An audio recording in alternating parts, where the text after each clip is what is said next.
So, would you like to know multiple interesting facts of 10x Growth Con with Grant Cardone? If you would, stay tuned because they're coming next. What's up, guys? Kris Krāze here, and Growth Con just finished. We're on day 3, but I wanted to talk about some of the most interesting facts that I took away from Growth Con that I think everybody else would like to be interested in as well. You just might like to know them because they're really not public unless you were here. Now, you can see that there's no line behind me, but that's because everybody came and gone. You weren't here if you're probably watching this video. If you were, then you know what I'm talking about. But let's get to the facts. Enough of me rambling on. Number 1, Magic Johnson. He was one of the speakers here, and Magic Johnson actually struck up a deal with Starbucks to bring Starbucks locations to urban areas. There was no Starbucks in urban areas. He wanted to bring Starbucks to urban areas, so he struck up a deal with the CEO of Starbucks, and they brought Starbucks to urban areas. And what they did was they changed things up a little bit. So those of you that know urban areas, or what they call the hood, you know all about this stuff. So there is different slang, there's different lingo, there's different language, if you will. We call it slang, but you call it whatever you want. Anyways, so what they did is they brought the Starbucks to these urban areas, and they just switched up some of the things on the menu, or the names of some of the things. So for instance, what he said is they dropped scones and they actually put in like sweet potatoes or potato something, potato pie. So this was something that was liked more by that community, and not so much the high-end stuff like scones and things like that they just wouldn't even care about, or they don't know what they are. So changing the lingo, changing some of the products themselves, and offering those products didn't mean they had to cut their prices. The coffee still stayed the same price, but what they were able to do is bring these locations to urban areas, and they actually did fairly well. What was the result of this? Per cap is what he quoted. And let me just say here on everything in this video, I'm just regurgitating this, so don't quote me on everything exactly, but I took pretty good notes. So anyways, what he quoted was per cap, $4.51 per cap on these locations compared to the $4.59 per cap on every other location. So did it do well? I think it did. You say for yourself.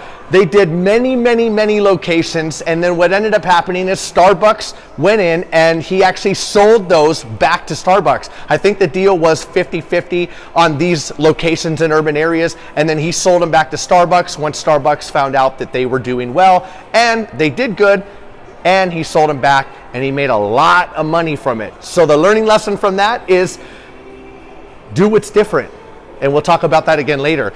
Anyways, what he said, and one of the best quotes that I like, is, I grew up poor, but I did not have poor dreams. So I like that personally, because what that means is that you don't always have to think the way that your environment puts you in and shows you. You can think outside the box. That's a perfect example. His dreams were far beyond what his surroundings were. He grew up poor. He grew up struggling, like many of us have. Many of us don't. Well, regardless, he thought outside the box. He had bigger dreams.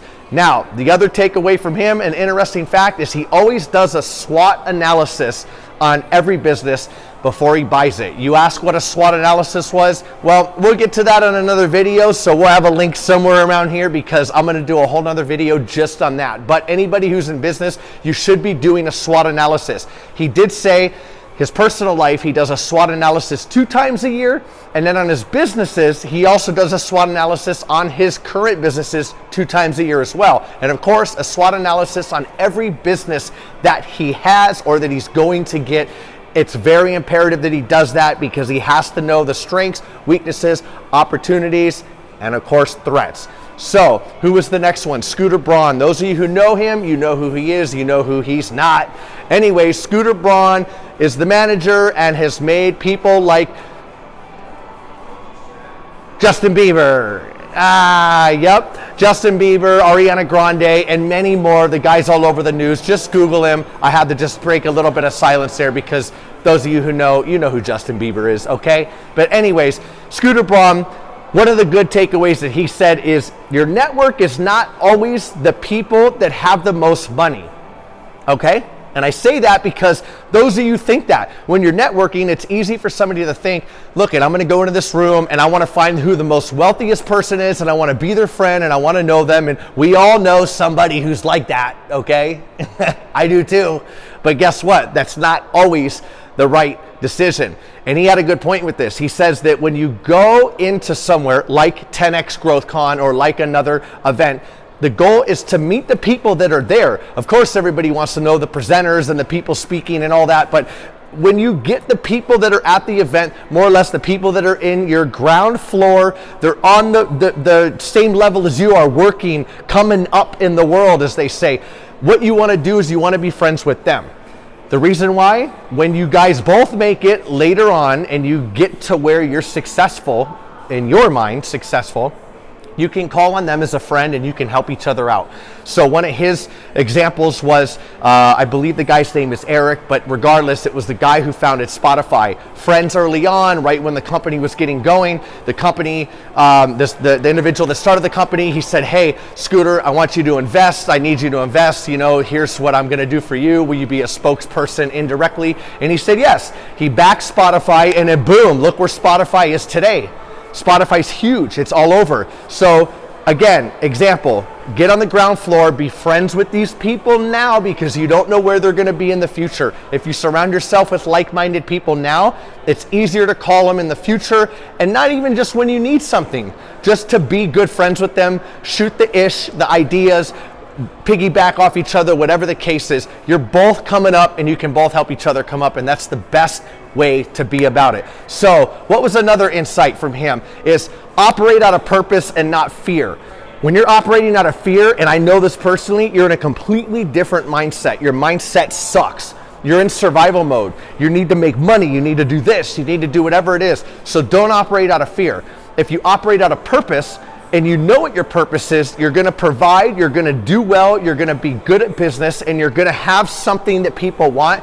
And I can get into all this as well in another video, but just operate out of purpose and not fear, because out of fear, you're desperate, and desperate makes bad decisions, so don't do it. The other one is he signed Bieber. We already talked about that. So he has a lot of other things. There was some stuff in the news I read the other day with him and Taylor Swift, but that ain't none of my business. I'm not gonna get into that. I'm just here to bring you what was happening at the show here. So anyways, Dana White. You know who Dana White is, the president of the UFC. He is part owner. He owns 10%. So a couple of interesting facts about him is he bought the UFC for $2 million with a guy named Lorenzo, and this was multiple years ago. Basically, the current owner of the UFC at that time was in distress. He said that he could not even afford to make the next event happen. So what happened? Happen, get it? Anyways, Dana White took the phone call and went back to his friends and his network that he knew and said, hey, this guy's struggling.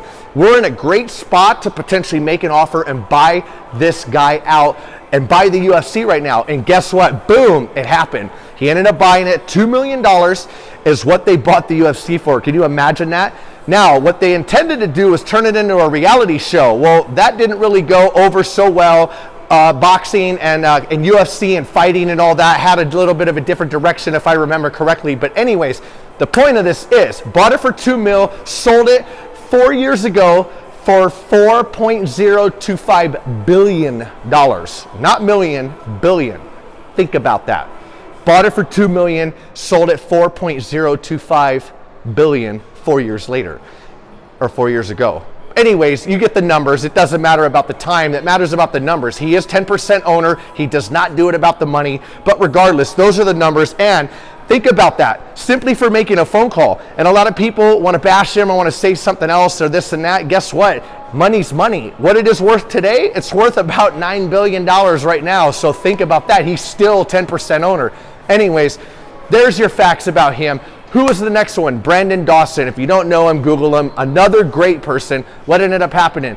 He had 4 hours alone with NASA, and he ended up finding out that NASA is all about three things: efficiency, effectiveness, and safety. Bringing those to your business will help you tremendously. He did say he had a lot of information that he couldn't release and couldn't make public, but that was about as far as he went with that. So really, I have no more information to bring you about anything here.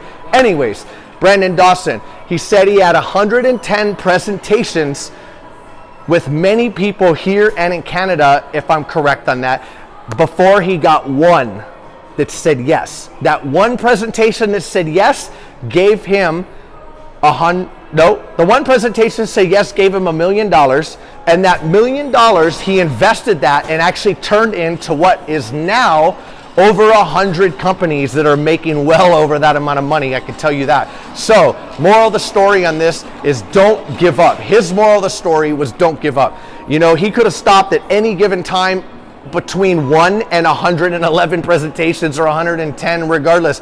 You could have stopped at any time, he could have stopped at any given time, but he didn't. He was persistent, and that one paid off. So don't quit, don't give up, learn from that.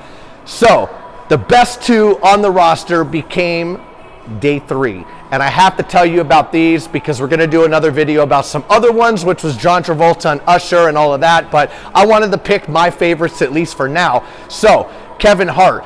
Anyways, he owns his own show and he does his own production. He learned about it, he knew how it was coming up, but he made sure he ran it himself. Why? Because you cut out the middleman and you get more profit. He takes 95% of what he makes home because he does what he does. So he found the people and strategically put the people in the places that did right and that knew that position, and then boom, put them there, boom, boom, boom, boom, there's his team, and now he's doing great.